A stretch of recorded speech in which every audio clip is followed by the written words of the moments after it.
Hello பசங்களா, வணக்கம். இன்னைக்கு வீடியோவில் நம்ம கேட்கிறதா என் குரல் அப்படிங்கிற உரைநடை பகுதியிலிருந்து இம்பார்ட்டண்ட்டாக இருக்கக்கூடிய 5 மார்க் கொஷின்ஸ் பார்க்க போகிறோம். இங்கே வந்து நான் 5 கேள்விகள் உங்களுக்கு கொடுத்துருக்கேன்.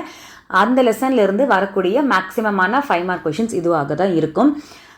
அது மட்டும் இல்லாமல் இங்கே கொடுத்துருக்கிற கொஷின்ஸ் எல்லாத்துலேயுமே நான் வந்து கொஞ்சம் ஆடட் பாயிண்ட்ஸ் தான் கொடுத்துருக்கேன். ஃபார் எக்ஸாம்பிள், சில கேள்விகளில் ஒரு 10 பாயிண்ட் இருக்கும், சில கேள்விகளில் 8 பாயிண்ட் இருக்கும். ஸோ ஆடடாக எக்ஸ்ட்ராவாக தான் நான் கொடுத்துருக்கேன். அது எதுக்காக அப்படின்னா, இன்கேஸ் உங்களால் எல்லா பாயிண்ட்ஸுமே எழுத முடியும் அப்படின்னா that is well and good. நீ எல்லா பாயிண்ட்ஸுமே எழுது. இல்லை மேம், என்னால் 10 பாயிண்ட்டுமே எழுத முடியாது, ஞாபகத்தில் வச்சுக்க முடியாது அப்படின்னா தட் இஸ் ஃபைன். நீ ஒரு 6 பாயிண்ட்டோ 7 பாயிண்ட்டோ எழுது. 5 மார்க் கொஷின் அப்படிங்கும்போது அதில் 5க்கு மேற்பட்ட நம்பர் ஆஃப் பாயிண்ட்ஸ் வந்து நீ எழுதும்போது உனக்கு மார்க் ஸ்கோர் பண்ணுறது வந்து ரொம்ப ஹெல்ப்ஃபுல்லாக இருக்கும். அதுக்காக தான் நான் வந்து கொஞ்சம் அதிகமாக கொடுத்துருக்கேன். நான் வந்து ரெஸ்ட்ரிக்ட் பண்ணி உனக்கு ஒரு 5 பாயிண்ட்ஸோ 6 பாயிண்ட்ஸோ கொடுத்துட்டு நீ அதை படிக்கும்போது அதுலேருந்து நீ 1-2 பாயிண்ட்ஸ் மறந்துட்டு அப்படின்னா உனக்கு ரொம்ப கஷ்டமாயிடும். ஸோ நீ எப்போவுமே எக்ஸ்ட்ராவாக 2 பாயிண்ட் படிச்சுக்கோ. ஞாபகம் இருந்ததுன்னா நல்லது, மறந்துடுச்சுன்னா கூட நம்ம வந்து கம்மியாக எழுதாமல் பார்த்துக்கலாம். அதுக்காக தான் வந்து இந்த மாதிரி கொடுத்துருக்கிறது. இப்போ வந்து நம்ம ஒரு கேள்வியாக பார்த்துடலாம். முதல் கேள்வி, காற்று எவ்வாறெல்லாம் ஆற்றலாக திகழ்கிறது? நம்ம இந்த லெசனில் என்ன பார்த்தோம்? காற்று தன்னை பற்றி நம்மிடம், மனிதனிடம் பேசுவது போல் பார்த்தோம். ஸோ அதில் ஃபஸ்ட்டு கேட்குற கேள்வி வந்து ஆற்றல், விண்ட் எனர்ஜி பற்றி. விண்ட் என்னெல்லாம் வந்து எப்படியெல்லாம் வந்து ஒரு ஆற்றலாக நமக்கு திகழுது அப்படின்னு கேட்குறாங்க. ஸோ அதில் ஃபஸ்ட்டு பாயிண்ட் அப்படின்னு பார்த்தோம்னா, உயிர் வாழ்கிறதுக்கு காற்று மெயினாக ஃபஸ்ட்டு எதுக்கு தேவைப்படுது? உயிர் வாழ்வதற்கு. மனிதன் மற்றும் அனைத்து உயிரினங்களும் உயிர் வாழ தேவையான ஆக்சிஜனை காற்று வழங்குகிறது. நீ ஹெட்டிங்ஸ் போட்டு புல்லட் பாயிண்ட்ஸாக எழுதும்போது உனக்கு ஸ்கோர் ரொம்ப ஈஸியாக கிடைக்கும். நானே வந்து இது ரொம்ப சிம்பிளிஃபை பண்ணி தான் உனக்கு சிம்பிளாக கொடுத்துருக்கேன். ஸோ இதுலேருந்து இன்னும் ரொம்ப சிம்பிளிஃபை பண்ணிடாத. ஸோ மேக்ஸிமம் இதில் இருக்கிற மாதிரி ஸ்பெல்லிங் மிஸ்டேக்ஸ் இல்லாமல் எழுத பழகிக்கோ. ஸோ உயிர் வாழ்வு, மனிதன் மற்றும் அனைத்து உயிரினங்களுக்கும் உயிர் வாழ ஆக்சிஜனை காற்று வழங்குகிறது. இங்கே வந்து ஆக்சிஜன் ரொம்ப முக்கியம். அடுத்து ஒளிச்சேர்க்கை. ஒளிச்சேர்க்கை அப்படிங்கிறது ஃபோட்டோசிந்தசிஸ். ஃபோட்டோசிந்தசிஸில் என்ன பண்ணுறது? தாவரங்கள் உணவு தயாரிக்க காற்றில் உள்ள கரியமில வாயுவை எடுத்துக்கொண்டு ஆக்சிஜனை தருகின்றன. கார்பன் டை ஆக்சைடு எடுத்துக்கிட்டு ஆக்சிஜனை கொடுக்குது இல்லையா? அது நீங்கள் ஆல்ரெடி படித்தது தான் எல்லாமே. தமிழ் அப்படிங்கிறனால உங்களுக்கு வித்தியாசமாக புதுசாக இருக்கிற மாதிரி இருக்கும்.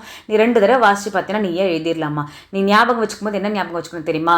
நமக்கு ப்ரீதிங்க்கு, ஃபோட்டோசிந்தசிஸ்க்கு அப்படின்னு உனக்கு தெரிஞ்ச லாங்குவேஜில் நீ வந்து இதை ரிலேட் பண்ணி படித்த அப்படின்னா உனக்கு ரொம்ப ஈஸியாக இருக்கும். அடுத்தது மகரந்த சேர்க்கை. மகரந்த சேர்க்கை அப்படின்னா போலன் கிரெயின்ஸை ட்ரான்ஸ்ஃபர் பண்ணுறதுக்கு காற்று ஹெல்ப் பண்ணுது. போலன் கிரெயின்ஸை ட்ரான்ஸ்ஃபர் பண்ணுறதுக்கு எப்படி காற்று ஹெல்ப் பண்ணுது அப்படின்னு பார்த்தீங்கன்னா, நீ அந்த காற்றில் வந்து அந்த பூவினோ இல்லை காயோ கனியோ அதனுடைய மனம் வந்து காற்றில் ட்ராவல் பண்ணுது. அது ஸ்மெல்லை வந்து எடுத்துகிட்டு போகுது. காற்றில் அந்த பூவின் மனம் வந்து சென்று ஒரு தேனியோ வண்டையோ சென்று அடையும் பொழுது அந்த தேனியோ வண்டோ அந்த மலரை நோக்கி, அந்த பூவை நோக்கி வருகிறது. அப்போ வந்து ஒரு பூவிலிருந்து இன்னொரு பூவிற்கு அந்த தேனை குடிக்கிறதுக்கு தேனியோ வண்டோ போகும் பொழுது அந்த மகரந்த சேர்க்கை ஏற்படுது. இதை தான் வந்து காற்று மகரந்த சேர்க்கைக்கு ஹெல்ப் பண்ணுது அப்படின்னு சொல்கிறாங்க. இது எப்படி சொல்கிறாங்க? பூக்களின் மனத்தை சுமந்து சென்று தேனீக்களுக்கு வழிகாட்டுவதன் மூலம் மகரந்த சேர்க்கைக்கு உதவுகிறது அப்படின்னு சொல்கிறாங்க. அதோட ஸ்மெல்லை கேரி பண்ணிட்டு போகுது. ஓகேவா? நெக்ஸ்ட் வந்து உயிர் சங்கிலி. உயிர் சங்கிலி அப்படிங்கிறது ஃபுட் செயின். ஃபுட் செயின் வந்து கொலாப்ஸ் ஆகாமல், கட் ஆகாமல் இருக்கிறதுக்கு காற்று எந்த விதத்தில் யூஸ் ஆகுது? ஃபுட் செயின்ங்கிறது என்னது?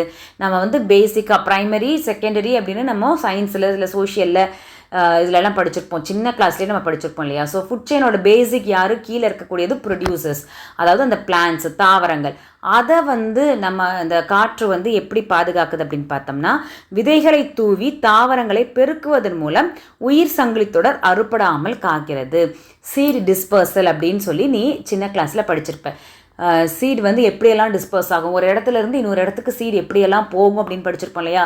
பேர்ட்ஸ் வந்துட்டு அதை சாப்பிட்டுட்டு அதனுடைய எச்சம் மூலயமா அந்த சீடு டிஸ்பர்ஸ் ஆகும். ஹியூமன் பீயிங் சாப்பிட்டுட்டு தூக்கி போகிறது மூலயமா, தண்ணியில் அடிச்சுட்டு போகிறது மூலயமா, இந்த மாதிரி நிறைய படிச்சிருப்பேன். அதே போல் காற்றுலையும் சீட் வந்து டிஸ்பர்ஸ் ஆகும். லைட் வெயிட் சீட்ஸ், இப்போ காட்டன் சீட்ஸு இல்லை வேறு ஏதாவது ஒரு லைட் வெயிட் சீட்ஸ்லாம் இருந்துச்சுன்னா அது காற்று வேகமாக அடிக்கும்போது அதில் சென்று வேறு சில இடங்களில் விழுகும்போது அங்கே வந்து புதுதாக மரம் முளைக்கிறது.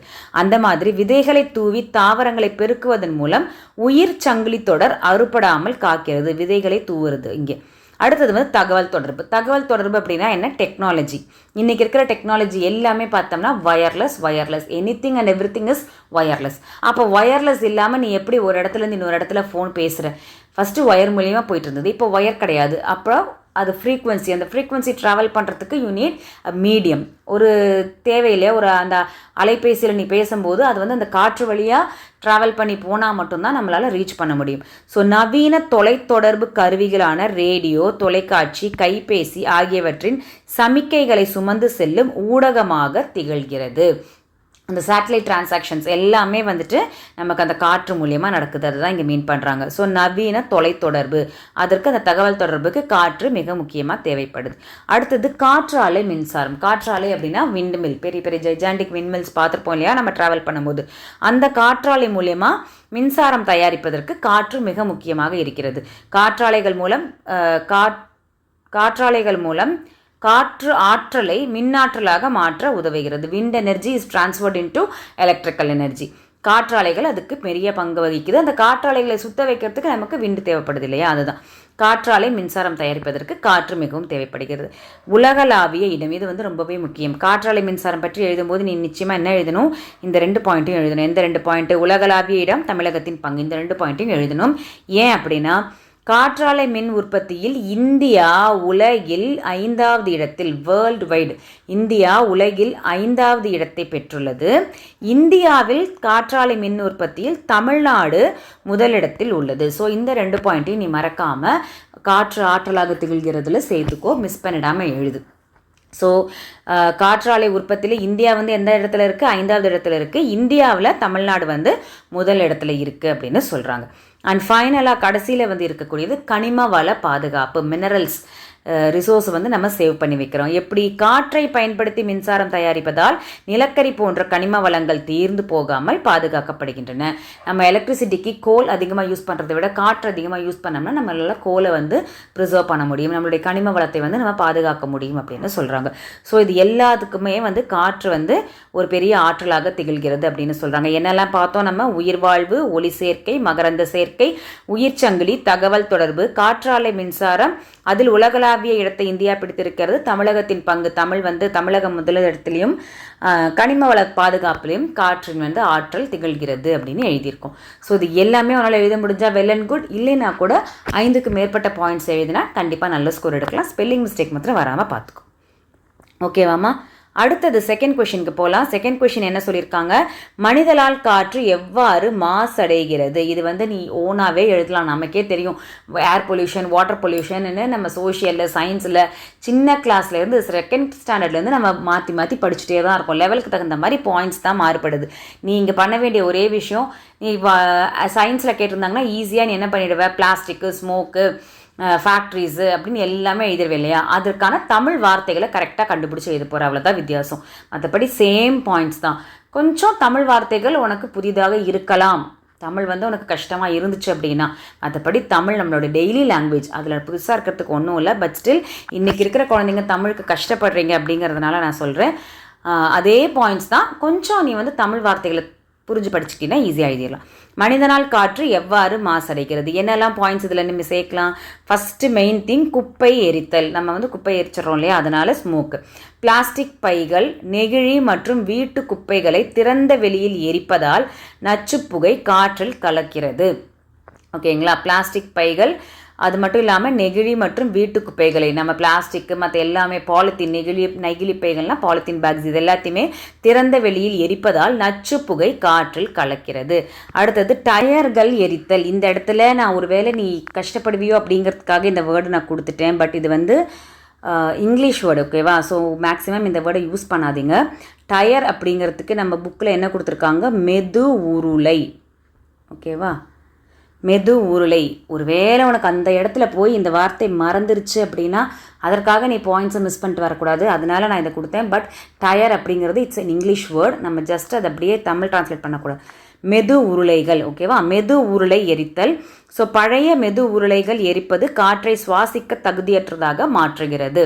இதுதான் வந்துட்டு நம்ம செகண்ட் பாயிண்ட்டை யூஸ் பண்ணுறோம். அடுத்தது தொழிற்சாலை புகை, ஃபேக்ட்ரிஸ்லேருந்து வரக்கூடிய ஸ்மோக். முறையான சுத்திகரிப்பு இன்றி தொழிற்சாலைகளிலிருந்து வெளியேறும் கரும்புகை காற்றை பெரிய அளவில் மாசுபடுத்துகிறது. அதாவது ஃபில்டர்ஸ், ப்ராப்பராக ஃபில்டர்ஸ் இல்லாமல் ரீசைக்ளிங் பண்ணாமல் நம்ம அப்படியே வந்து எமிட் பண்ணுறதுனால. முறையான சுத்திகரிப்பு இன்றி தொழிற்சாலைகளிலிருந்து வெளியேறும் கரும்புகை காற்றை மாசுபடுத்துகிறது.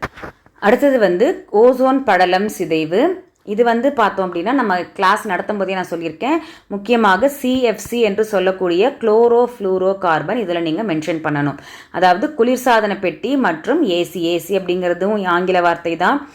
நீ குளிர்சாதன பெட்டி மாத்திரம் கூட எழுதிக்கலாம். குளிர்சாதன பெட்டி மற்றும் ஏசி மூலம் வெளியாகும் குளோரோ ஃப்ளூரோ கார்பன் வாயு ஓசோன் படலத்தை சிதைக்கிறது.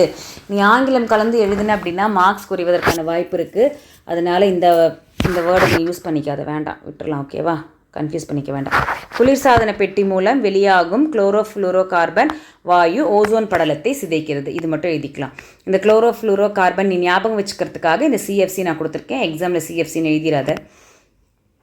அடுத்தது பட்டாசு வெடித்தல். தீபாவளி போன்ற காலங்களில் அதிகப்படியான பட்டாசுகளை வெடிப்பதால் நச்சுப்புகை காற்றில் கலக்கிறது. இது ஈஸியாக எழுதிடலாம். அதுபோல் வாகன புகை. பெருகி வரும் கார்கள், பைக்குகள் மற்றும் விமானங்கள் வெளியேற்றும் புகை காற்று மாசுபாட்டின் முக்கிய காரணமாகும். பெருகி வரும்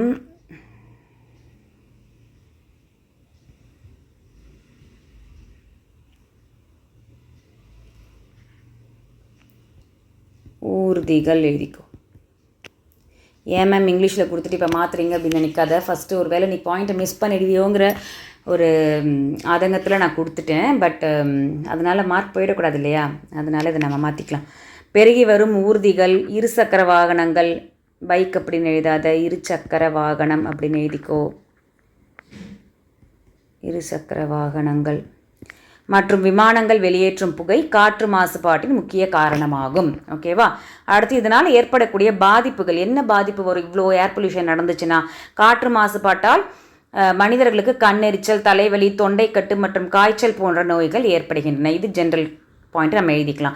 அது இல்லாமல் இது வந்து ஜென்ரலாக வரக்கூடியது. தீவிர நோய்கள் என்ன வரும்? தீவிர நோய்கள் அப்படின்னு பார்த்தோம்னா நுரையீரல் புற்றுநோய், லங் கேன்சர் வரலாம். இல்லைனா இளைப்பு நோய் அப்படிங்கிறது ஆஸ்துமா போன்ற உயிரை பறிக்கும் நோய்கள் உண்டாகின்றன. இதெல்லாம் காற்று மாசுபாட்டினால் ஏற்படக்கூடியது. இதற்கு யுனிசெஃப் என்ன எச்சரிக்கை நமக்கு கொடுத்துருக்காங்கன்னு பார்த்தீங்கன்னா, காற்று மாசுபாட்டால் குழந்தைகளின் மூளை வளர்ச்சி பாதிக்கப்படுவதாக யுனிசெஃப் நிறுவனம் எச்சரித்துள்ளது. அது மட்டும் இல்லாமல் அமில மழை. காற்று மாசுபடுவதனால என்ன ஏற்படுது அப்படின்னு பார்த்தோம்னா, கந்தக di oxide, nitrogen di oxide ஆகியவை மழையில் கலந்து அமில மழையாக பொழிந்து மண்ணையும் நீரையும் பாதிக்கிறது. இது எல்லாமே வந்து காற்று மாசுபாடு, மனிதனால் ஏற்படக்கூடிய காற்று மாசுபாடு. எதனால் ஏற்படுது, அதனுடைய காரணம் என்ன, அதுக்கான எஃபெக்ட்ஸ் என்ன அப்படின்னா, அது அந்த காற்று மாசுபாட்டால் ஏற்படக்கூடிய பாதிப்பு என்ன அப்படிங்கிறத நம்ம இங்கே எழுதணும். ஓகேவா? இதெல்லாம் தான் நம்ம இங்கே பார்த்துருக்கோம். என்ன பார்த்துருக்கோம்? குப்பை எரித்தல், மெது உருளைகள் எரித்தல், குப்பைகள் எரித்தல், மெது உருளைகள் எரித்தல், தொழிற்சாலை புகை, ஓசோன் படலம் சிதைவு, பட்டாசு வெடித்தல், வாகன புகை. அதனால் ஏற்படக்கூடிய பாதிப்புகள் என்னென்ன பாதிப்புகள்? தீவிர நோய். யுனிசெஃப் என்ன எச்சரிக்கை கொடுத்துருக்காங்க? அமிலமழை. இது எல்லாமே காற்று மாசுபாட்டுக்கு நீ எழுத வேண்டிய பாயிண்ட்ஸ். ஓகேவா? இது எல்லாமே எழுத முடியும் அப்படின்னா ரொம்ப சூப்பர்டா, அழகாக எடுத்துடலாம் மார்க். மிஸ் பண்ணாமல் எழுத ட்ரை பண்ணு.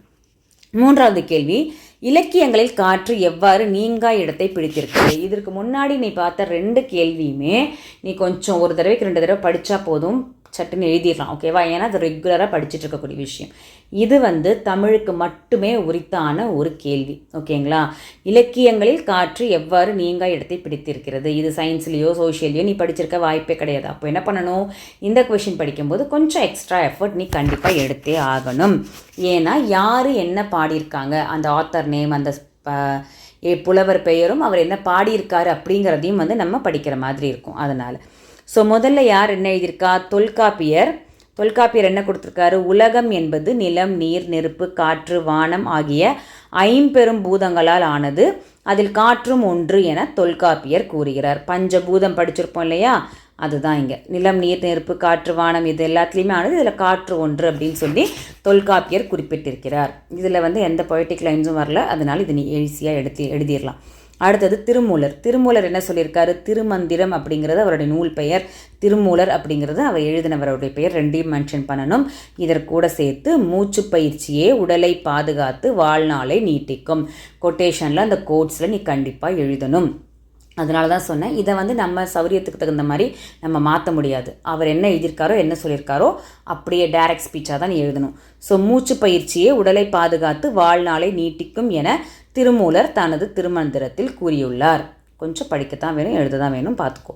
அடுத்தது ஔவையார். ஔவையார் தனது வாயு தாரணை இதை மென்ஷன் பண்ணணும் என்றும் அதிகாரத்தில் காற்றை போற்றி பாடியுள்ளார். ஓகேவா? இந்த இடத்துல இது வந்து ரொம்ப முக்கியமான பாயிண்ட், வாயு தாரணை. அடுத்தது வெண்ணிக்குயத்தியார். வெண்ணிக்குயத்தியார் என்ன சொல்லியிருக்காரு? புறநானூற்றில் கரிகால் பெருவளத்தானை, இது நூல் பேர் கண்டிப்பாக எழுதணும். அந்த நூலில் எந்த ஒரு அரசனை போற்றி இருக்கிறாங்க? கரிகால் பெருவளத்தான் அப்படிங்கிற அரசனை போற்றி இருக்கிறாங்க. இந்த பேரையும் எழுதணும். வழித்தொழில் ஆண்ட உறவோன் என்ன சொல்லி பாடியிருக்கிறாங்க? தொழில் ஆண்ட உறவோன் என புகழ்ந்து பாடியுள்ளார். இதுக்கு மேலே இதை வந்து கட் ஷார்ட் பண்ண முடியாது. உங்கள் புக்கில் 2 or 3 லைன்ஸோடு கொடுத்துருக்காங்க. அந்த கப்பலை செலுத்துவதற்கு காற்று தான் ஹெல்ப் பண்ணுது, அதெல்லாம் வந்தது இல்லையா? நாவாய், அந்த செந்நீர் நாவாய், அந்த மாதிரியெல்லாம். அதிலிருந்து வழித்தொழில் ஆண்ட உறவோன் அதை மட்டும் நம்ம இங்கே எழுதியிருக்கோம். வெண்ணிக்குயத்தியார் என்ற பெண்பார் புலவர் புறநானூற்றில் கரிகால் பெருவளத்தானே வழித்தொழில் ஆண்ட உறவோன் என புகழ்ந்து பாடியுள்ளார். உங்கள் கஷ்டம் எனக்கு புரியுது, படிக்கிறது கஷ்டம்தான், ஆனால் 10th மார்க் எடுக்கணும்ல, கொஞ்சம் ட்ரை பண்ணி படிச்சிருந்தேன். அடுத்தது இளங்கோவடிகள். இளங்கோவடிகள் என்ன சொல்லியிருக்கிறாரு? சிலப்பதிகாரத்தில் வண்டொடு புக்க மணவாய் தென்றல் என தென்றலை அழகாக வர்ணித்துள்ளார். வண்டோடு புக்க மணவாய் தென்றல். ஸோ நம்ம இதில் எக்ஸ்ப்ளனேஷன் கொடுக்கல, ஆனால் இந்த செய்யுளை வந்து நீ கண்டிப்பாக எழுதணும். ரொம்ப பெருசாக இருக்குமோ, ஃபீல் பண்ணுவியோ அப்படிங்கிறதுக்காக. ஒரு வேளை நீ டாப்பராக இருக்க, எனக்கு எல்லாமே வேணும் அப்படின்னா இந்த வண்டோடு புக்க மணவாய் தென்றலுக்கு இளங்கோவடிகள் என்ன எக்ஸ்ப்ளனேஷன் கொடுத்துருந்தாரு அப்படிங்கிறதையும் உன் புக்கிலேருந்து நீ 2 லைன் சேர்த்துக்கலாம். ஓகேங்களா? எனக்கு படிக்கிறதே கஷ்டம் மேம் அப்படின்னு சொல்கிறவங்களுக்கு இது கொஞ்சம் ஈஸியாக இருக்கும் அப்படிங்கிறதுக்காக தான் நான் கொடுத்தேன். ஸோ இளங்கோவடிகள் அப்படிங்கிறத கண்டிப்பாக எழுதணும். சிலப்பதிகாரம் அப்படிங்கிறத எழுதணும். என்ன சொன்னார் அப்படிங்கிறத எழுதணும். வண்டோடு புக்க மணவாய் தென்றல் என அழகாக வர்ணித்துள்ளார். ஸோ மோஸ்ட்லி நம்ம வந்து கவர் பண்ணிட்டோம் இங்கே, அதனால தான் இந்த மாதிரி கொடுத்துருக்கேன். அடுத்தது பத்மகிரிநாதர் தென்றலை தூதாக பயன்படுத்தும் தென்றல் விடு தூது என்னும் சிற்றிலக்கியத்தை படைத்துள்ளார். திரும்பவும் சொல்கிறேன், உன் டெக்ஸ்ட் புக்கில் என்ன சொல்லி அவங்க வர்ணிச்சிருக்காங்கங்கிற வார்த்தைகள் இருக்குது. உனக்கு 80 on 80 வேணும், கம்ப்ளீட்டாக ஃபுல் மார்க் வேணும் அப்படின்னா அந்த லைனையும் கண்டிப்பாக நீங்கள் சேர்த்துக்கணும். மேம் எனக்கு படிக்கிறது ரொம்ப கஷ்டமாக இருக்குது, பட் இந்த கொஷினை நான் அட்டன் பண்ணணும் அப்படின்னு நினச்ச அப்படின்னா நீ அந்த ஆத்தர் நேமு, அந்த புக்கு நேமு என்ன சொல்லியிருக்காங்கங்கிறத ஓரளவுக்கு அட்லீஸ்ட் எழுதினா போதும். ஓகேவா? பத்மகிரிநாதர் தென்றலை தூதாக பயன்படுத்தும் தென்றல் விடு தூது என்னும் சிற்றிலக்கியத்தை படைத்துள்ளார். அடுத்தது ஐயூர் முடவனார் புறநானூற்றில் வலிமிகின் வலி இல்லை என காற்றின் பிரம்மாண்ட ஆற்றலை குறிப்பிட்டுள்ளார். கண்ணதாசன், இது வந்து திரை இசையில் காற்று. கண்ணதாசன் நவீன திரை இசை பாடலில் நதியில் விளையாடி கொடியில் தலை சீவி நடந்த இளந்தென்றலை என தென்றலை போற்றியுள்ளார். அடுத்து யோகக்கலை மூச்சை அடக்கியாளும் முறைகளை தமிழ் இலக்கியங்கள் காற்றோடு தொடர்பு படுத்தி கூறுகின்றன. இது general point. Okay, points fill பண்ணுறதுக்கு எழுதுகிற மாதிரி இதெல்லாம் எழுதிக்கலாம். ஸோ இது எல்லாமே தான் வந்து இலக்கியத்தில் காற்றை பற்றி எப்படி பாடியிருக்காங்க அப்படிங்கிறதுக்கான பாயிண்ட்ஸு. இதை நீ கொஞ்சம் எஃபர்ட் எடுத்து படிக்கத்தான் வேணும், பார்த்து படிச்சுக்கோ. அடுத்தது காற்று வீசும் திசைகளை கொண்டு தமிழர்கள் அதற்கு சூட்டிய பெயர்களையும் அத்திசை காற்றின் சிறப்பியல்புகளையும் விளக்கி எழுதுக. ஓகேவா? இதில் என்ன சொல்லியிருக்காங்க? டைரக்ஷன்ஸை பேஸ் பண்ணி தமிழர்கள் என்ன மாதிரி காற்றுக்கு பெயர் சூட்டியிருக்காங்க, அது மட்டும் இல்லாமல் வேறு என்னென்ன பெயர்கள்லாம், சிறப்பு பெயர்கள்லாம் இருக்குது, அதனுடைய சிறப்பு இயல்புகள்லாம் என்ன அப்படிங்கிறது கேட்டிருக்காங்க. இதுவுமே ரொம்ப ஈஸி. இதுக்கு நம்ம ஒரு ஷார்ட்ஸ் போட்டிருந்தோம். அந்த ஷார்ட்ஸை பார்த்தீங்கனாலே இது வந்து ஃபுல்லாக டீட்டெயிலாக எக்ஸ்பிளைன் பண்ணி எழுதிடலாம். 4 டைரக்ஷன் எழுத போகிறேன். அந்த 4 டைரக்ஷனில் காற்றுக்கு என்ன பேருன்னு எழுத போகிறேன். அந்த டைரக்ஷன்லேருந்து காற்று எந்த மாதிரியான காற்று வருது அப்படிங்கிறத எழுத போகிறேன். ஓகேவா? ரொம்பவே சிம்பிள் தான் இது. ஸோ ஃபஸ்ட்டு வந்து கிழக்கு என்பது நான் எப்படி படிக்கணும்னு சொல்லியிருந்தேன். அந்த ஷார்ட்ஸில் உனக்கு இந்தியா மேப்பை ரெஃபரன்ஸாக வச்சு எப்பயுமே படிக்கணும். ஸோ இந்தியா மேப்புக்கு ரெஃபரன்ஸாக நம்ம படிக்கும்போது என்ன இருக்குது? நமக்கு கிழக்கில் இங்கே இந்த பக்கம் பே ஆஃப் பெங்கால் இருக்குது இல்லையா, வங்காள விரிகுடா. அப்போ கிழக்கு திசைக்கு குணக்கு என்று பெயர், இதை கண்டிப்பாக நீ எழுதணும். அதுபோல் கிழக்கிலிருந்து வீசும் காற்றுக்கு கொண்டல் என்று பெயர். இது 2ஐயும் நீ மறந்துடக்கூடாது, எழுதி தான் ஆகணும். கிழக்கு குணக்கு ரைமிங்காக அந்த மாதிரி ஞாபகம் வச்சுக்கோ. கிழக்கு குணக்கு என்று பெயர் கொண்டல். ஓகேவா? இது கடல் பகுதிக்கு மேலுள்ள மலை மேகங்களை சுமந்து வருவதால் மழை காற்று. ஏன் கடல் பகுதி ஞாபகம் வச்சுக்கணும்? ஈஸ்ட் சைடில் நமக்கு பே ஆஃப் பெங்கால் இருக்குது. இங்கேருந்து வருவதால் மழை மேகங்களை சுமந்து வருவதால் இதற்கு பேர் மழை காற்று என்று பெயர். அடுத்தது மேற்கில் நீ உடனே இந்த சைடு வந்துடாத. மேற்கில் கொஞ்சம் மேலே போயிட்டு எந்த ஞாபகம் வச்சுக்கோன்னு சொல்லியிருக்கேன்? ராஜஸ்தான் பாலைவனத்தை ஞாபகம் வச்சுக்கோன்னு சொல்லியிருக்கேன். ஓகேவா? மேற்கு திசைக்கு குடக்கு என்று பெயர். மேற்குக்கு என்ன பெயர்? குடக்கு என்று பெயர். மேற்கிலிருந்து வீசும் காற்று கோடை காற்று. எப்படி ஞாபகம் வச்சுக்க சொல்லியிருக்கேன்? நம்ம ராஜஸ்தான் ஞாபகம் வச்சுக்கோமா? ராஜஸ்தானில் எப்படி இருக்கும்? It is very hot summer, right? அப்போ கோடை காலம் ஞாபகம் வச்சுக்கோ. இது வந்து கிழக்கிலிருந்து கடலுக்கு மேலே இருக்கிற மழைக்கு மேகங்கள் எடுத்துகிட்டு வரதா மழைக்காற்று. மேற்கில் வந்து பாலைவனத்தை ஞாபகம் வச்சுக்கோ. பாலைவனம் எப்படி இருக்கும்? வறண்ட பூமி, வெப்பமாக இருக்கும். வெப்பம் நம்ம எப்போ ஃபீல் பண்ணுவோம்? கோடை காலத்தில், சம்மரில். அதனால் மேற்கிலிருந்து வீசும் காற்றுக்கு என்ன பெயர்? கோடை அப்படின்னு பெயர். இது வறண்ட நிலப்பகுதியிலிருந்து வீசுவதால் எப்படி இருக்கும் இந்த காற்று? வெப்பக்காற்றாக இருக்கும் அப்படின்னு ஞாபகம் வச்சுக்கணும். ஓகேவா? அடுத்தது வடக்கு என்பது எந்த டைரக்ஷன்? நமக்கு மேலே. ஓகேவா? நார்த்து சைடு எப்படி இருக்கும்? நமக்கு இங்கே ஹிமாலயாஸ் இருக்குது, காஷ்மீர் இருக்குது. அப்போ இங்கே குளிரும் பனியுமாக இருக்கும். வடக்கிலிருந்து வீசும் காற்றுக்கு வாடை காற்றுன்னு பேர். வாடைக்காற்று வீசுது அப்படின்னு சொல்லுவோம். வாடை அப்படின்னு வடக்கு வாடை அப்படின்னு ஞாபகம் வச்சுக்கோ. வா. ஓகேவா? வடக்கு வாடை. இது பனிப்பகுதி, இமயமலையிலிருந்து வீசுவதால் குளிர்ச்சியான ஊதைக்காற்று. வெளியில் ஊதைக்காற்று அடிக்குது, போகாது அப்படின்னு சொல்லுவோம். அந்த மாதிரி ஞாபகம் வச்சுக்கோ. பனிக்காற்று, ஊதைக்காற்று. வடக்கு வாடை. ஓகேவா? அதுபோல் தெற்கு என்பது கீழே, கன்னியாகுமரி ஞாபகம் வச்சுக்கோ. தெற்கிலிருந்து வீசுவது தென்றல், தே ஞாபகம் வச்சுக்கணும். ஓகேவா? தெற்கிலிருந்து வீசும் காற்றுக்கு தென்றல் என்று பெயர். இது எப்படி வருது? இங்கேருந்து இப்போ தெற்குலேருந்து ஊருக்குள்ளே வரணும் அப்படின்னா இது இங்கே நிறைய பில்டிங், மரம், செடி, கொடி என்னெல்லாம் இருக்கோ எல்லாத்தையும் தாண்டி வருது இல்லையா? ஆறு, மலை, இது எல்லாத்தையும் கடந்து வரதுனால அதுக்கு நிறைய டிஸ்ட்ராக்ஷன், நிறைய ரெஸ்ட்ரிக்ஷன்ஸ் இருக்குது. ஓகேவா? செக் போஸ்ட்டை தாண்டி வர மாதிரி ஞாபகம் வச்சுக்கோவேன். அப்போ என்ன ஆகிடும்? ஆட்டோமேட்டிக்காக அந்த காற்று வந்து ஸ்லோ டவுன் ஆயிடுது. ஸோ இதமாக இயல்புடன் வீசும் இதமான காற்று, அதனால் தென்றல். மெதுவாக வரக்கூடிய இதமான காற்று, ஸ்லோ ப்ரீஸ். ஓகேவா?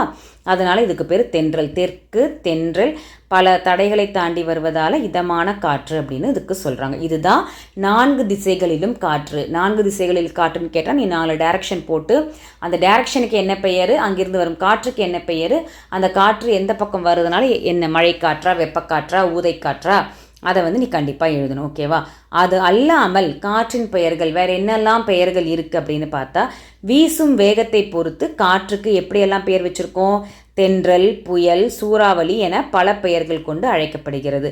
அது அல்லாமல் பூங்காற்று, கடல் காற்று, பனிக்காற்று, மணல் காற்று என சூழலுக்கு ஏற்பவும் பெயர்கள் வழங்கப்படுகின்றன. கடலிலிருந்து வீசுவது கடல் காற்றுன்னு சொல்லுவோம். பனியிலிருந்து வீசினா பனிக்காற்று. மணல், டெசர்ட்லேருந்து வர்றது மணற்காற்று. இந்த மாதிரி சூழலுக்கு எந்த சூழல்லேருந்து வீசுதோ அதுக்கு தகுந்த மாதிரியும் நம்ம வந்து பெயர் கொடுத்துருக்கோம். இதுதான் காற்றின் வேறு பெயர்கள். ஓகேவா? இதுதான் வந்து என்ன, திசைகளிலிருந்து காற்று, திசைகளை கொண்டு அதற்கு சூட்டியுள்ள பெயர்களும் சிறப்பியல்களும். இது ரொம்ப ஈஸி தான்டா, நீ எழுதிடுவ ஈஸியாக, ஒன்றும் பிரச்சனையே கிடையாது. ஒரு தடவை வாசிச்சினா போதும். ஓகேவா? அடுத்தது ஃபைனலாக 5th கொஷின். மழை தருவேன் நான் என்ற தலைப்பில் காற்று பருவக்காற்றுகளின் வாயிலாக எவ்வாறு மழைப்பொழிவை உருவாக்கி இந்தியாவின் வேளாண்மை மற்றும் தன்னிறைவுக்கு பங்களிக்கிறது என்பதை விளக்கி எழுதுக. கொஷின் பார்க்க பெருசாக இருக்குல்ல, பயப்படாது. மழை தருவேன் நான் அப்படிங்கிறது எதுக்கு கொடுத்துருக்காங்க? காற்று அந்த புக்கில் பேசும்போது இந்த டாப்பிக்கு கீழே தான் வந்து வாட்டர் சைக்கிள் பற்றி பேசுது. ஓகேவா? நான் வந்து மழை கொடுக்குறேன் அப்படின்னு சொல்லி காற்று பேசுது, அதனால் அந்த ஹெட்டிங்காக கொடுத்துருக்கான், அவ்வளோதான். மழை தருவேன் நான் என்ற தலைப்பில் எதை பற்றி பேசணுமா? பருவக்காற்று, மான்சூன் விண்டு பற்றி நீ பேசணுமா? பருவக்காற்று அப்படிங்கிறது என்னது? மான்சூன். வடமேற்கு தென்கிழக்கு பருவக்காற்று, வடமேற்கு பருவக்காற்றுன்னு பார்த்தோமா? இந்த பெயர்களை எழுதி எந்த மந்தில் நமக்கு இது கிடைக்குது அப்படிங்கிறத எழுத போகிறேன். ஓகேவா? பருவக்காற்றுகளின் வாயிலாக எவ்வாறு மழை பொழிவு வருகிறது, மான்சூன் விண்ட்ஸ் நமக்கு எப்படி ரெயின் கொடுக்குதுன்னு எழுத போகிறோமா? இவ்வளோ தான். அது மட்டும் இல்லாமல் இது வந்து எப்படி நமக்கு அக்ரிகல்ச்சருக்கு, வேளாண்மைக்கு எப்படி வந்து நமக்கு ஹெல்ப் பண்ணுது அப்படிங்கிறத எழுத போகிறேன். ஸோ ஃபஸ்ட்டு பருவக்காற்று உருவாக்கம், எப்படி வந்து இந்த மான்சூன்ஸ் வந்து உருவாகுது அப்படின்னு பார்க்க போகிறேன். கதிரவனின் வெப்பத்தால் காற்று சூடாகி மேலே செல்கிறது. இது எங்கேயோ படித்த மாதிரி இருக்கா? சயின்ஸ் புக்கில் water cycle, evaporation, condensation, precipitation அப்படின்னு படிச்சிருப்பியா?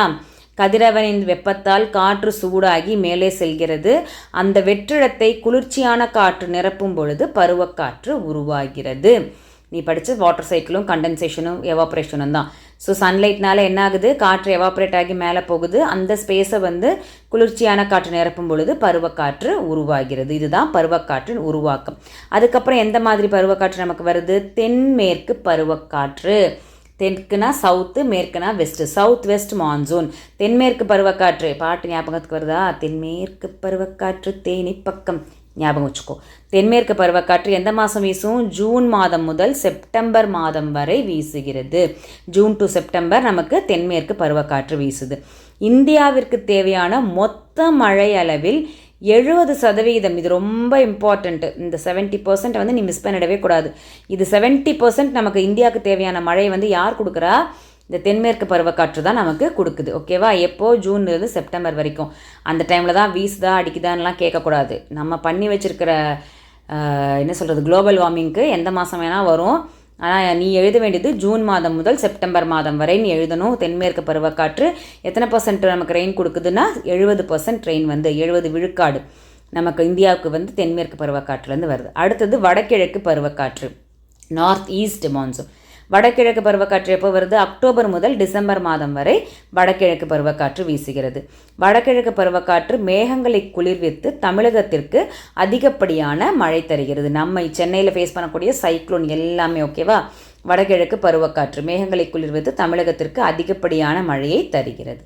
அடுத்து முதுகெலும்பு. இந்தியாவின் முதுகெலும்பு எது? அக்ரிகல்ச்சர், வேளாண்மை. வேளாண்மை சிறுக்க இப்பருவக்காற்றுகளே மிக முக்கிய ஆதாரமாகும். இந்த மான்சூன் ரெயின்ஸ் மூலியமாக தான் நமக்கு வந்து அக்ரிகல்ச்சருக்கு ரெயின் கிடைக்குது. இதனால் என்ன ஆகுது அப்படின்னு பார்த்தோம்னா உணவு தன்னிறைவு. இது எதுக்கு இவ்வளோ பெருசாக கொடுத்துட்டே போகிறீங்கன்னு கேட்காத. இங்கே என்ன கொஷின் கொடுத்துருக்காங்க? பருவக்காற்று அதை பற்றி எழுதணும். ஓகேவா? வேளாண்மை அதை பற்றி எழுதணும். அடுத்தது அது எப்படி தன்னிறைவுக்கு பங்களிக்கிறது. இவங்க இங்கே 3 விஷயத்தை கேட்டிருக்கிறதுனால நம்ம அந்த மாதிரி எழுதணும். ஒருவேளை உனக்கு எக்ஸாமில் பருவக்காற்றோடு நிறுத்திட்டாங்கன்னா நீ அதை மட்டும் மென்ஷன் பண்ணால் கூட போதும். இல்லை வேளாண்மைக்கும் தன்னிறைவுக்கும் மட்டும் கேட்டாங்கன்னா பருவக்காற்றை பற்றி ஒரு 2 லைன் எழுதிட்டு அதுக்கப்புறம் இந்த வேளாண்மையும் தன்னிறைவை வந்து அதிகப்படியாக எழுதணும். ஓகேவா? ஸோ முதுகெலும்பாக என்ன இருக்குது? வேளாண்மை தான் இருக்குது. இந்த வேளாண்மை சிறக்கத்துக்கு பருவக்காற்று முக்கியம். எப்படி உணவு தன்னிறைவு கிடைக்குது? சரியான பருவமழையினால் பயிர்கள் விளைந்து நாடு உணவு உற்பத்தியில் தன்னிறைவடைகிறது. என்ன சொல்கிறது, இது வந்து கம்ப்ளீட். ஓகேவா? கம்ப்ளீஷன் எப்படி கிடைக்குது அப்படின்னு பார்க்குறோம். பருவமழை கரெக்டாக பெஞ்சதுன்னா பயிர்கள் செழிப்பாக வளரும். பயிர்கள் செழிப்பாக வளர்ந்தது அப்படின்னா உணவு உற்பத்தியில் நம்ம வந்து சாட்டிஸ்ஃபைடாக தன்னிறைவு அடைஞ்சிருவோம். அடுத்து நீர்வளம். இந்த மழையினால் நமக்கு என்ன கிடைக்குது? ஃபஸ்ட்டு உணவு வந்து தன்னிறைவு அடைஞ்சிருது. ப்ராப்பர் மான்சூன்ஸ், ப்ராப்பர் அக்ரிகல்ச்சர், அதனால் உணவுக்கான எந்த பஞ்சமும் இல்லாமல் போயிடுது. அடுத்து நீர்வளம், ஏரிகள், குளங்கள் இது எல்லாமே நிரம்பிடுச்சு அப்படின்னா நமக்கு நீருக்கும் எந்த பிரச்சனையும் இருக்காது. நாட்டின் ஆறுகள், குளங்கள் மற்றும் நிலத்தடி நீர்மட்டம் உயர இந்த பருவக்காற்று மழையே காரணமாக இருக்கிறது. ஓகேவா? அடுத்தது புவி குளிர்ச்சி. கோடைக்கால வெப்பத்தை தணித்து பூமியை குளிர்ச்சியாக வைத்திருக்க இந்த பருவமழை தான் வந்துட்டு உதவுகிறது அப்படின்னு சொல்கிறாங்க. அண்ட் ஃபைனலாக அகெயின் உயிர் சங்கிலி. மழையினால் மட்டுமே தாவரங்கள் பெருகி மனிதர்கள் முதல் விலங்குகள் வரை அனைத்து உயிரினங்களும் வாழ முடிகிறது. மழை இருந்தால் மட்டும்தான் இந்த பூமி சர்வைவ் ஆகும். அதை தான் திரும்ப திரும்ப மென்ஷன் பண்ணுறாங்க. அந்த மழைக்கு ஆதாரமாக இருக்கக்கூடியது காற்று, பருவக்காற்று. ஓகேவா? ஸோ நம்ம காற்றையும் மாசுபடுத்தக்கூடாது, மழை பொழிவை வந்து அதிகப்படுத்தணும், அதற்கு தகுந்த மாதிரி நம்ம பூமியும் நம்ம செழிப்பாக வச்சுக்கணும். அதை தான் இங்கே மென்ஷன் பண்ணுறாங்க. ஸோ உனக்கு எக்ஸாமில் என்ன கொஷின் கேட்குறாங்களோ அதுக்கு தகுந்த மாதிரி நீ இந்த பாயிண்ட்ஸை மாற்றி எழுதிக்கோ. இது மோஸ்ட் சிம்பிளஸ்ட்டாக நான் கொடுத்துருக்கேன். ஸோ நீ இது ஒரு தடவைக்கு 2 தடவை படிச்சின்னா சிம்பிளாக எழுதிடலாம். All the best, stay tune. இன்னும் நிறைய வீடியோஸ் அப்லோட் பண்ணலாம்.